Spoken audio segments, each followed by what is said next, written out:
So Boahen, wherever you are today, we are mentioning your name here. You would have to answer for your 48 million LC when you had shamefully lost an election and you were asked to exit. You would answer. That's it. Now, go to number 2. Yes. You see, so as we're dealing with accountability, there's this point we must bring in as we go on.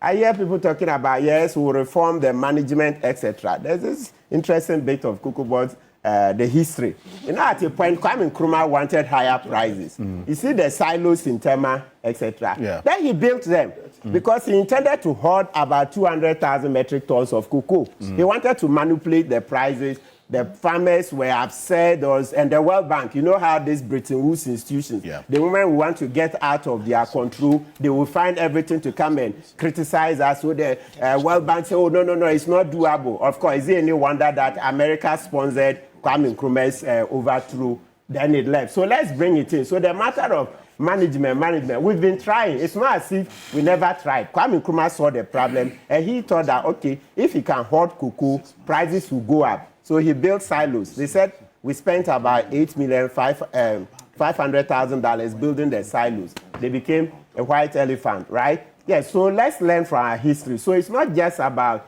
changing management. It's also about prosecuting the offenders. So Boahen Edu must answer. Look, if Apia could be your case is that Opuni's case must go back to court, why not? Of course, when someday you come back, criminal cases have no expiry date. If you have evidence, because that's the name of the game. Because listen, before, as Opuni's case was in court, etc., I know people who saw the dossier and said that Opuni's charges were politically motivated.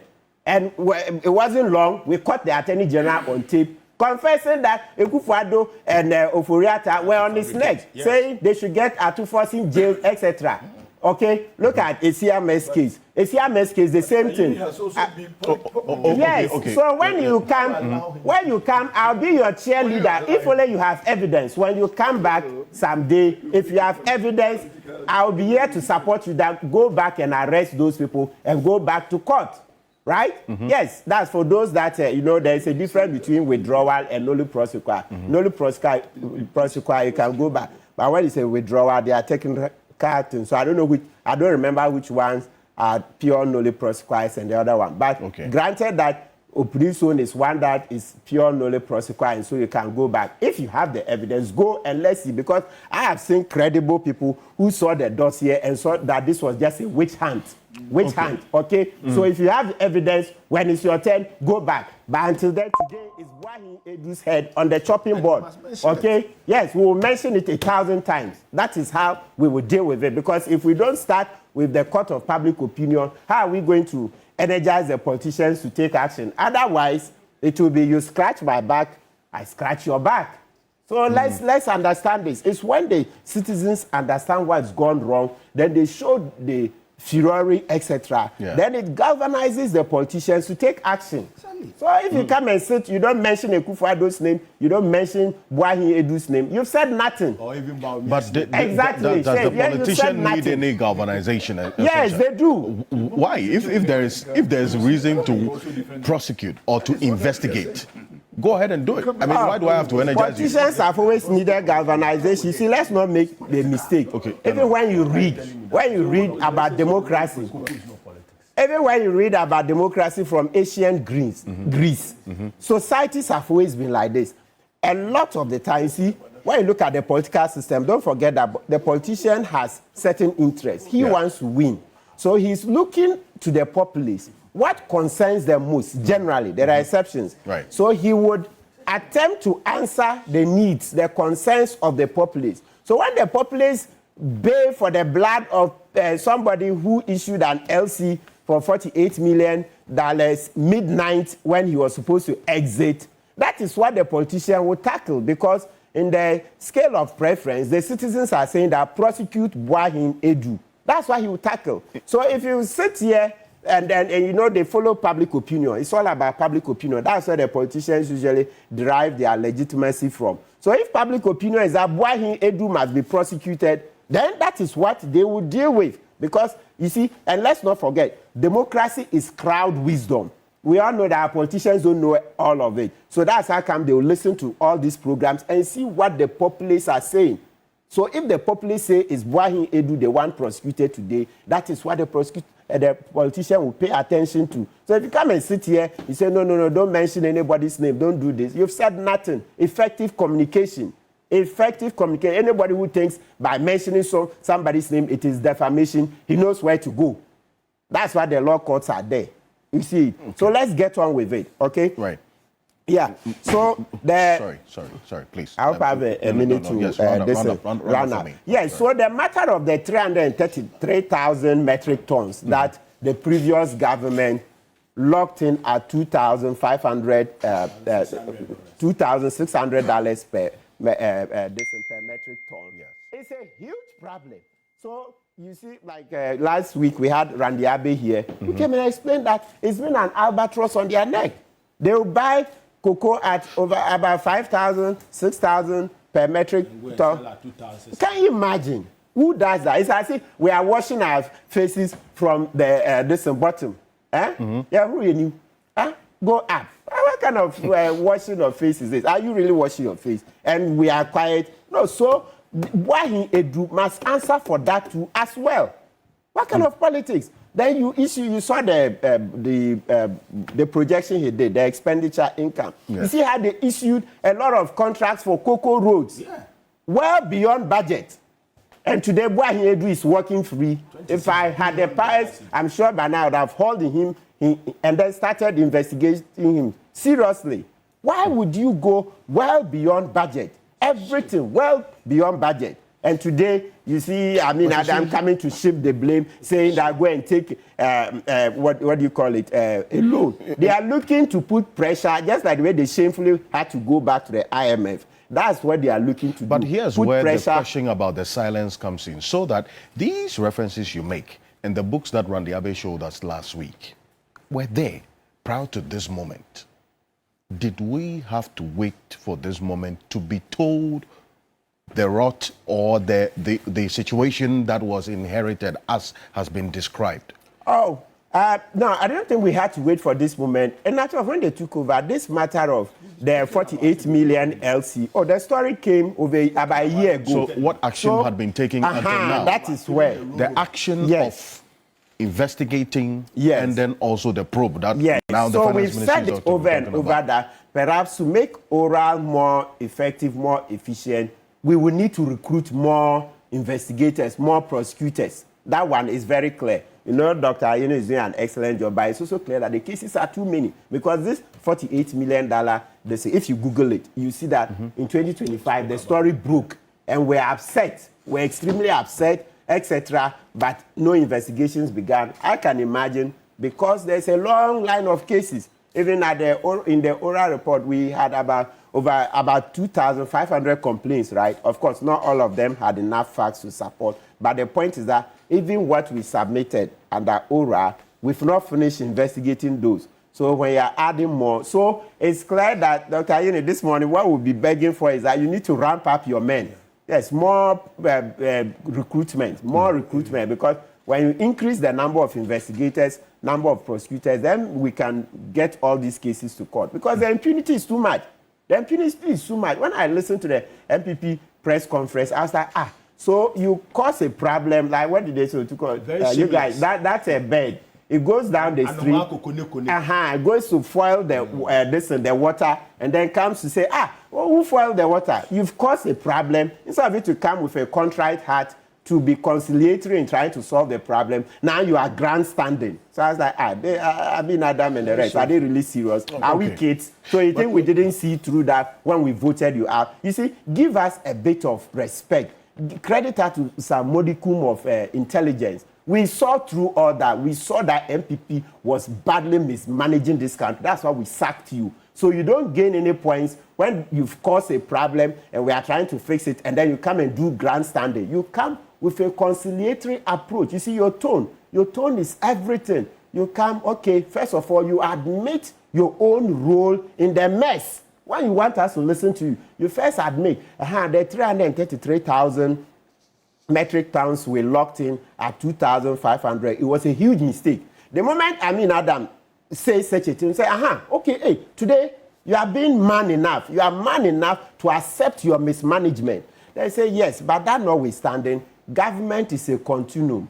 We would help. This is how we think we should go about it. You don't admit your own mismanagement, then you start doing grandstanding. Well, they talked about some IMF arrangement, which is one of the areas we'll get into. But, Mr. Ademado, for you, in the end, it is you getting your money. Correct. Being paid. That is what is the most important, is it not?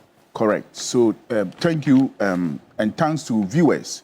I would like the panelists to take time, listeners to, I came with a graph. Okay. So that I'll look at that. We are here because of the cocoa sector reforms.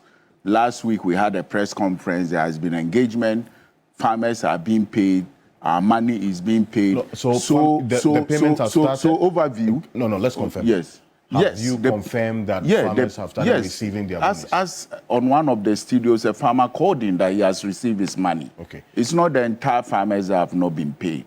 So there's transfer going on. Some 50,000, we understand. Yes. So let me go over to the graph, the overview of our cocoa sector.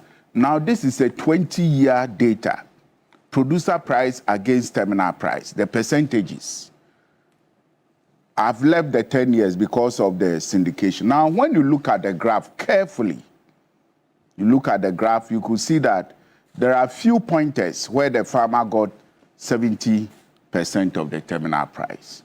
Now, when you look at the graph, from 2021, we started having crisis. Then, 2025, we went up above the terminal price. Now, going up above the terminal price, meaning we have overpriced ourselves out of the market. And this is what has brought us here, that we need to reform.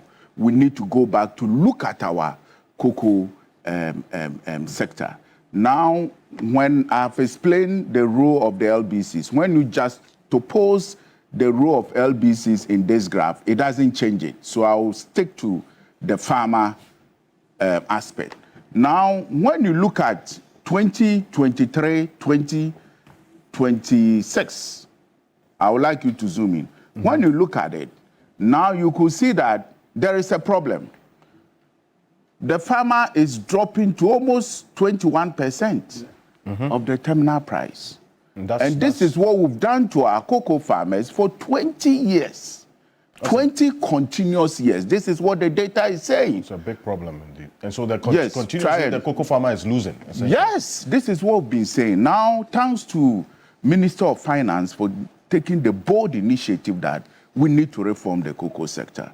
And thanks to government for listening to us. And also thanks to the management of COCOBOD for cooperating with us. Because when you look at the posture of Randy, he wants the sector to be reformed, and that is where we need to support him, congratulate him, because he's one of the few.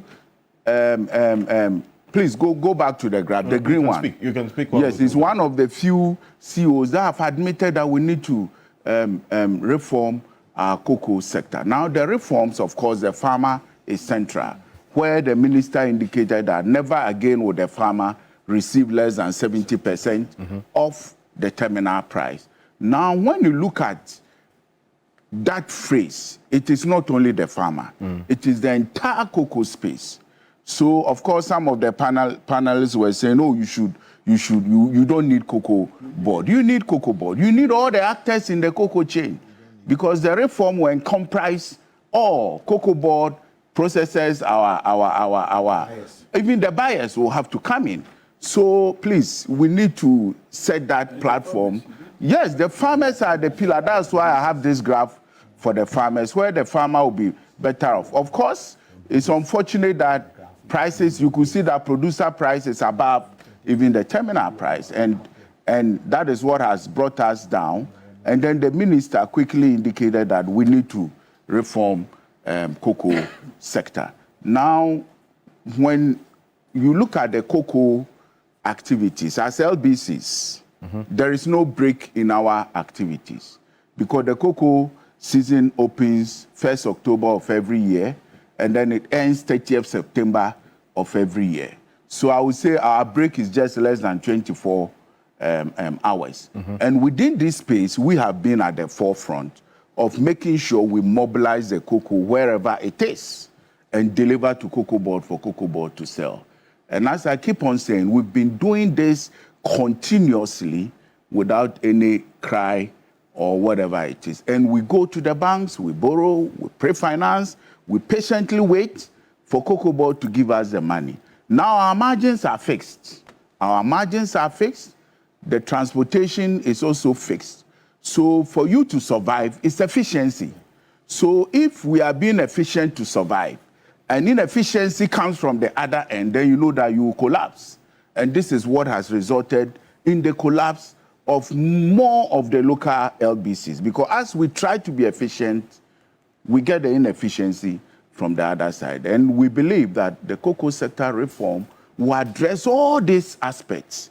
Now, it has been indicated that, yes, we'll process 50% of our beans, and then 50 will be exported. If the cocoa trade is also a dynamic environment where it will enable you to have different positions on the market. I'm not to look at that.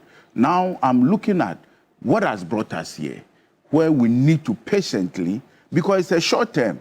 Most of the cocoa has been mobilized, as I indicated, that those we owe are going to receive the old price. Yeah. So those who are yet to harvest their cocoa, those who have their cocoa on the dry mat, are going to receive the new price. And we are going to explain to them.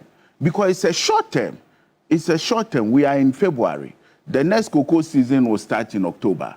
So it means all the reforms must be ready that come October, we start the cocoa season. And that is where we want to ensure, want to continue to encourage government and COCOBOD and all the actors, Minister of Finance, to make sure that they put a speed to this reform agenda so that come October, we'll have a very comprehensive framework, a comprehensive rolled out detailed plan to safeguard our cocoa industry. See, and here's what the cocoa farmers are concerned about the current situation when it comes to the price per bag. We've seen what will be a 28.6% review downwards, a reduction for that matter, from 3,625 cedis to 2,587 cedis. We always look at what's happening in Cote d'Ivoire because, as you, the LBCs, know, it influences. Correct.